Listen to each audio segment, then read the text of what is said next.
सुंदरपुर नाम का एक छोटा सा गांव जो अपनी हरियाली और खेती के लिए बहुत मशहूर है। इस गांव में गजेंद्र नाम का एक नौजवान रहता है। वो पेशे से एक किसान है और गांव के किनारे उसका बहुत ही खूबसूरत और हरा भरा केले का बागान है। गजेंद्र को अपनी खेती और खाना बनाने से जान से भी ज्यादा प्यार है। उसके केले के बागान के बीचों बीच 4 बहुत पुराने और विशाल पेड़ हैं। हैरानी की बात यह है कि इन चारों पेड़ों के तनों में बड़े बड़े प्राकृतिक छेद हैं, जैसे गुफा हो। गजेंद्र को खाना बनाने का शौक है। इसी शौक के चलते उसने अपने केले के बागान में उन चारों पेड़ों के बीच में अपना एक छोटा सा ढाबा खोल लिया है। उसने उन पेड़ों के तनों के खोखले हिस्सों के अंदर ग्राहकों के बैठने के लिए टेबल और कुर्सियां लगा दी हैं। यही उसका मशहूर टी ट्री ढाबा है। गजेंद्र नीचे जमीन पर मिट्टी का चूल्हा जलाकर बेहतरीन देसी नॉनवेज बना रहा है। ग्राहक उन चारों पेड़ों के खोखले हिस्सों में लगी कुर्सियों में बैठकर ठंडी हवा में झूलते केले के पत्तों को देखते हुए मजे से खाना खा रहे हैं। इन खास जगहों को गजेंद्र वीआईपी सीट्स कहता है। इस कहानी में गजेंद्र के 2 खास दोस्त हैं, लल्लन जो हमेशा बड़ी बड़ी हाँकता है लेकिन महाआलसी है, और प्रेमवती लल्लन की पत्नी जो बहुत फुर्तीली और मुंहफट है। गांव के मुखिया दीनानाथ जी स्वभाव के बहुत सख्त हैं, लेकिन गजेंद्र के हाथ के खाने के बहुत बड़े दीवाने हैं। सुबह का समय, बागान में ठंडी हवा चल रही है।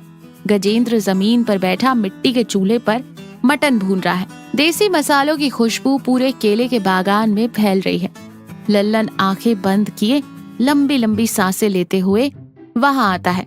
आहा गजेंद्र भाई, चारों तरफ ये हरे भरे केले के पत्ते और बीच में तुम्हारे मसालों की ये जानलेवा खुशबू सीधे मेरे दिल पर तीर की तरह लगी है। मैं तो गहरी नींद में था, इस खुशबू ने मुझे बिस्तर से उठाकर यहाँ खींच लिया। क्या बन रहा है आज स्पेशल? मटन करी बन रही है ललन बाबू, एकदम असली देसी मसाला कूटा है आज। बैठो, अभी गर्मा गर्म चावल के साथ परोसता हूँ। वो दूसरे पेड़ के छेद में जो टेबल लगी है वो खाली है, जाकर वहाँ कुर्सी पर बैठ जाओ। अरे भाई, उस पेड़ के छेद में कुर्सी डालकर खाने से मटन का स्वाद कोई अमृत जैसा थोड़ी हो जाएगा। और वैसे भी वो पेड़ पर चढ़कर उस छेद के अंदर बैठना मेरे बस का रोग नहीं है। अगर गलती से मेरा पैर फिसल गया तो मैं नीचे किसी गद्दे पर नहीं गिरूंगा, सीधा तुम्हारी उबलती हुई मटन की हांडी में जाकर गिरूंगा। मुझे तो ये नीचे जमीन पर बिछी चटाई ही ठीक है। तभी प्रेमवती वहाँ गुस्से में बड़बड़ाते हुए आती है। ओहो, तो नवाब साहब यहाँ अकेले बैठ के पत्तों के बीच मुफ्त की खुशबू सूंघ रहे हैं। घर में एक बाल्टी पानी भरने को कह दो तो इनकी जान निकल जाती है, लेकिन कहीं से खाने की खुशबू आ जाए तो गली के कुत्तों की तरह पूंछ हिलाते हुए दौड़ पड़ते हैं। अरे भाभी, सुबह सुबह क्यों गुस्सा कर रही हो? ललन भैया तो बस ऐसे ही आ गए थे। तुम चुप रहो गजेंद्र, तुमने इसे बिगाड़ कर सर पर चढ़ा रखा है। रोज इस बागान में आना, उन चारों पेड़ों में से किसी एक छेद में लगी कुर्सी में घुसकर बैठ जाना और ऐसे हुक्म चलाना जैसे इस ढाबे का मालिक यही है। बस यही काम रह गया इसका। अरे ओ भाग्यवान, मैं यहाँ कोई मुफ्त की रोटियां तोड़ने नहीं आता। मैं तो अपने गजेंद्र भाई को शानदार बिजनेस आइडिया देने आता हूँ। मेरा दिमाग कोई मामूली दिमाग नहीं है। तुम्हारा दिमाग, तुम्हारे आइडिया सुनकर तो रास्ते पर चलती हुई चींटी भी रास्ता भटक कर गड्ढे में गिर जाए। अपने बकवास आइडियाज अपने पास ही रखा करो। तभी गांव के मुखिया दीनानाथ जी वहाँ आते हैं। क्या बात है गजेंद्र, सब तैयार है या नहीं? मेरे लिए एक प्लेट देसी मुर्गे का रसा लगा, और वो तीसरे पेड़ के छेद वाली मेरी टेबल कुर्सी पोंछकर साफ रखी है ना? अरे दीनानाथ जी, वो सीट तो खास आपके लिए ही रखी है। उस पेड़ के अंदर की टेबल एकदम शीशे की तरह चमक रही है। केले का पत्ता भी बिछा दिया है, आप आराम से जाकर बैठिए। दीनानाथ जी बड़े रौब से तीसरे पेड़ के छेद में लगी कुर्सी में बैठ जाते हैं। गजेंद्र ने गर्मा गर्म खाना परोसता है। अगले दिन दोपहर के समय गांव में एक खबर आग की तरह फैल जाती है। शहर से भगवान दास नाम का एक बहुत बड़ा और रईस बिजनेसमैन गांव में आया है। लल्लन हाफता हुआ दौड़कर केले के बागान में गजेंद्र के पास आता है। गजेंद्र, ओ गजेंद्र, गजब हो गया भाई, लुट गए हम। क्या हुआ भैया, पानी की मोटर खराब हो गई क्या? बागान का पानी रुक गया? अरे पानी को मार गोली, यहाँ तो हमारी आंखों से पानी निकलने वाला है। शहर से भगवान दास नाम का एक बहुत बड़ा करोड़पति आ रहा है। उसे पता चला है कि तुम पर गांव के साहूकार का कर्ज है।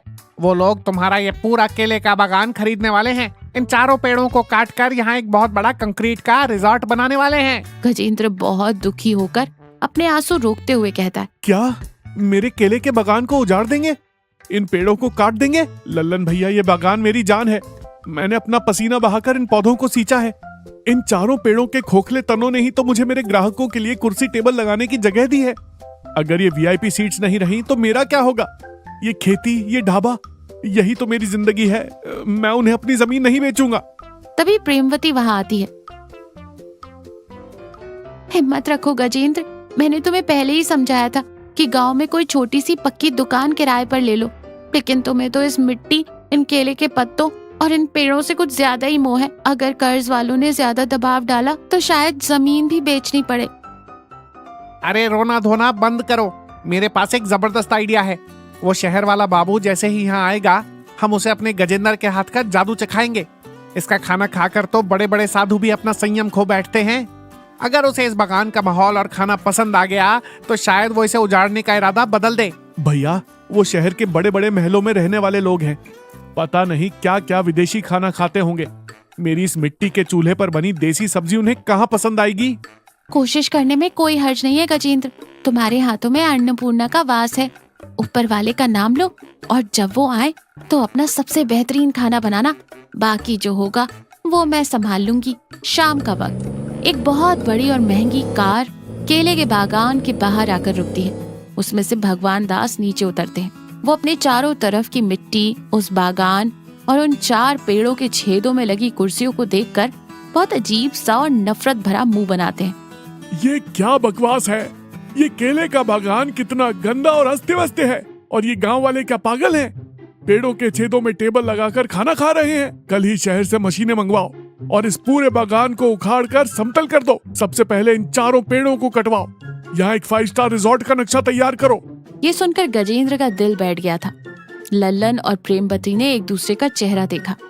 लल्लन डरते डरते दबी आवाज में भगवान दास के पास जाकर बोला, साहब जी नमस्कार। आपका हमारे गरीब गांव में आना हमारा सौभाग्य है, लेकिन आप इतनी दूर से आए हैं।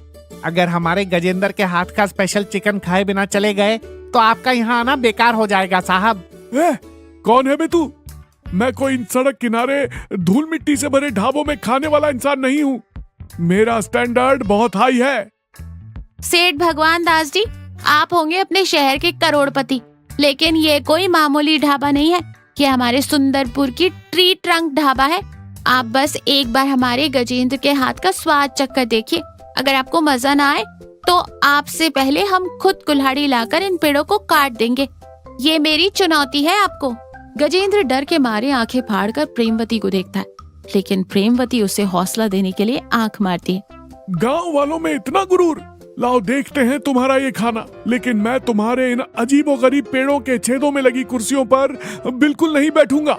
गजेंद्र जल्दी से भागकर एक साफ चटाई लाता है और जमीन पर बिछा देता है। साहब, आप यहीं बैठिए, मैं अभी लाता हूँ। फिर वो बहुत ही लगन से कम मसाले लेकिन बेहतरीन खुशबू के साथ अपना स्पेशल देसी मुर्गा बनाता है और ताजे केले के पत्तों पर परोसता है। भगवान दास बहुत नखरे दिखाते हुए एक छोटा सा टुकड़ा मुंह में रखता है और अचानक चबाना बंद कर देता है। उसके चेहरे के भाव बदल जाते हैं। अगली सुबह भगवान दास की कार फिर से बागान के पास आकर रुकती है। गजेंद्र अपना बर्तन समेट रहा है। वो अंदर तक कांप रहा है कि पता नहीं आज उसका बागान कहाँ से उजड़ना शुरू होगा। लल्लन और प्रेमवती भी उदास खड़े हैं। भगवान दास कार से उतरते ही कहते हैं, गजेंद्र, कल रात का तुम्हारा वो खाना। गजेंद्र हाथ जोड़कर, मुझे माफ कर दीजिए साहब, क्या मुझसे कोई गलती हो गई? क्या मसाले ज्यादा तेज थे? गलती? बाबू गजेंद्र, मैंने शहर और विदेशों के बड़े बड़े 5 स्टार होटलों में खाना खाया है, लेकिन आज तक किसी भी खाने में मुझे इतनी जान, इतना प्यार नहीं मिला। उस केले के पत्ते पर परोसे गए उस स्वाद में एक अजीब सी सच्चाई और अपनापन था। लल्लन खुशी से उछल पड़ता है। सच में साहब? तो फिर हमारे केले के बागान का क्या होगा? आप इसे कटवाएंगे तो नहीं? इस बागान को उजाड़ना? क्या मैं कोई बेवकूफ हूँ? ये हरियाली, ये मिट्टी, ये पेड़, यही तो तुम्हारे खाने की असली जान है। मैंने अपना फैसला बदल दिया है। मैं यहाँ कोई रिजॉर्ट नहीं बनाऊंगा। तुम्हारे सिर पर जितना भी कर्ज है वो सब मैं चुका दूंगा, और उसके बदले मैं शहर में एक बहुत बड़ा मल्टी क्विजीन रेस्टोरेंट खोल रहा हूँ। तुम वहाँ के हेड शेफ बनोगे। मैं तुम्हें रहने के लिए एसी कमरा दूंगा और महीनों का लाखों वेतन दूंगा। मेरे साथ शहर चलो। गजेंद्र, लल्लन और प्रेमवती तीनों के मुंह खुले के खुले रह जाते हैं। इतनी बड़ी पेशकश की तो किसी ने उम्मीद भी नहीं की थी। अरे गजेंद्र, तेरी तो लॉटरी लग गई भाई। सारा कर्ज भी खत्म और लाखों की नौकरी। अब क्या सोच रहा है? हाँ बोल दे। गजेंद्र वो भगवान दास के सामने हाथ जोड़ लेता है। सेठ भगवान दास जी, आप मेरा कर्ज चुका रहे हैं, इसके लिए मैं जिंदगी भर आपका एहसानमंद रहूंगा। लेकिन मैं शहर नहीं आ सकता साहब। क्यों नहीं आ सकते? क्या पैसे कम लग रहे हैं? मैं और बढ़ा दूंगा। बाबूजी, ये बात पैसों की नहीं है। मैं एक साधारण किसान हूँ।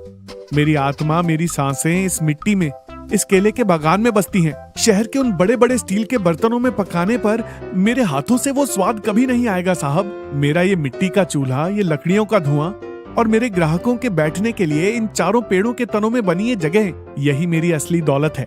एसी कमरे में तो मेरा दम घुट जाएगा साहब। अपने हाथों से खेत में पसीना बहाना और फिर अपने बागान में आने वालों को प्यार से खाना खिलाना, इसी में मेरी जिंदगी का असली सुख है। मुझे यही मेरी मिट्टी के पास छोड़ दीजिए।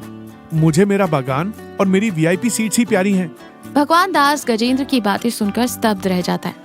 इस मतलबी और पैसों के पीछे भागने वाली दुनिया में एक ऐसा इंसान देखकर जो पैसों से ज्यादा अपनी मिट्टी, अपनी खेती और अपने काम से प्यार करता है, सेठ का दिल पसीज जाता है। तुम्हारे जैसे ईमानदार और अपनी जड़ों से जुड़े इंसान आज भी जिंदा हैं। शायद इसीलिए ये दुनिया आज भी बची हुई है गजेंद्र। मैंने जिंदगी में पहली बार किसी को पैसों से ज्यादा सुकून और हरियाली को चुनते देखा है। ठीक है, जैसी तुम्हारी मर्जी। तुम्हारा सारा कर्ज मैं अपनी जेब से चुकाऊंगा। ये बागान यहीं रहेगा और तुम्हारा ये ढाबा भी यहीं रहेगा। और हाँ, अब से मुझे जब भी असली सुकून और शांति की तलाश होगी, मैं सीधा तुम्हारे पास ही आऊंगा। भगवान दास मुस्कुराते हुए एक अजीब सी संतुष्टि के साथ अपनी कार में बैठकर चला जाता है। कमाल कर दिया गजेंद्र, आज तुमने एक बहुत बड़ा सच साबित कर दिया। असली खुशी नोटों की गड्डियों में नहीं होती, बल्कि अपनी मिट्टी से जुड़े रहने में और अपना मनपसंद काम करके चैन की नींद सोने में होती है। अब बिल्कुल सही कहा प्रेमवती। बहुत भारी डायलॉग मारा तूने आज।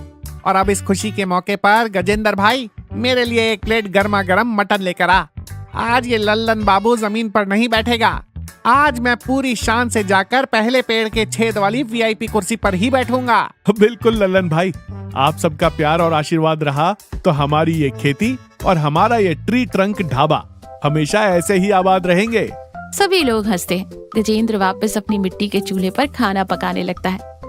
तो देखा, सच्ची खुशी और जीवन की संतुष्टि को केवल पैसों से नहीं खरीदा जा सकता।